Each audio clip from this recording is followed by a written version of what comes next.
কাল রাহুল দেব বর্মনের জন্মদিন। তো সেই উপলক্ষে টিভিতে অনেক গান বাজনা চলছে। তো আমাদের রাহুল দেব এখন খুব ভালো গান গাইছে। তো রাহুল দেব একটা গান গাইছে কিশোর কুমারে, यार मत शादी करना, यार मत शादी करना। তো এই গানটা শুনছিলাম, তো কর্তামশাইয়ের হঠাৎ মনে ইচ্ছে জাগলো যে উনি একটু পোস্তর বড়া খাবেন। হ্যাঁ, তো ওনার যে ইচ্ছেটাকে সেটাকে তো অপূর্ণ রাখা যায় না। হ্যাঁ, আমার রান্না একটু রেডি ছিল, তো আমি ঠিক আছে তাহলে এই দেখুন পোস্ত বড়াটা মাখছি, দেখতে পাচ্ছি না পোস্ত বড়াটা মাখছি। এটা কাঁচা লঙ্কা আর দিয়ে পিষে নিয়েছি, আর এর মধ্যে পেঁয়াজ কুচি দিয়েছি, আর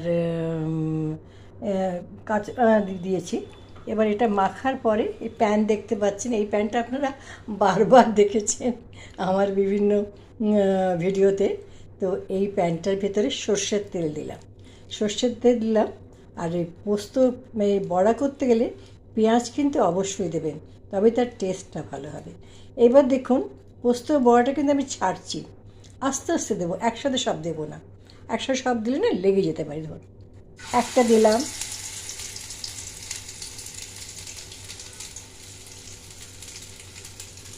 দুটো দিলাম,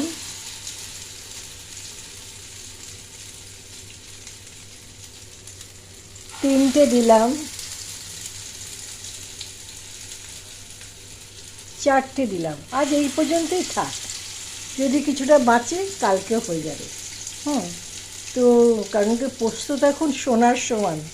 সোনা যেমন একদম ঊর্ধ্বমুখগামী, তেমনি পোস্ত তেমনি ঊর্ধ্বমুখগামী। এর এতটুকু অংশ মানে নষ্ট করা যাবে না।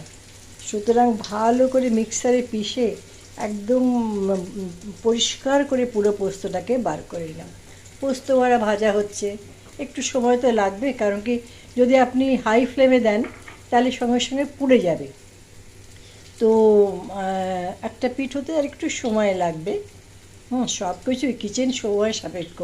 এই জন্য আজকের দিনে মানে কিচেনটা লোকে অতটা না এসে হোম ডেলিভারি, আবার হোম ডেলিভারি লোকরা অনেক বুঝে গেছে যে সব কিছু আমাদের কাছে পাবেন। ফলে কি হচ্ছে, মেয়েরাও অনেকটা সময় পেয়েছে, আর কিচেনের প্রয়োজনও অনেকটা ফুরিয়ে এসছে। কিন্তু আমরা পুরোনো দিনের লোকরা কিচেনকে এখনও অনেক মানে চেষ্টা করি ফোকাস করতে, তাই করছি। পোস্ত বড়া হচ্ছে, একটা দিক ব্রাউন হতে চলেছে। হ্যাঁ, এবার দেখুন আস্তে করে এটাকে উল্টে দিলাম। দেখতে পাচ্ছেন কালারটা কেমন চেঞ্জ হয়ে গেছে, দেখুন এই দেখুন।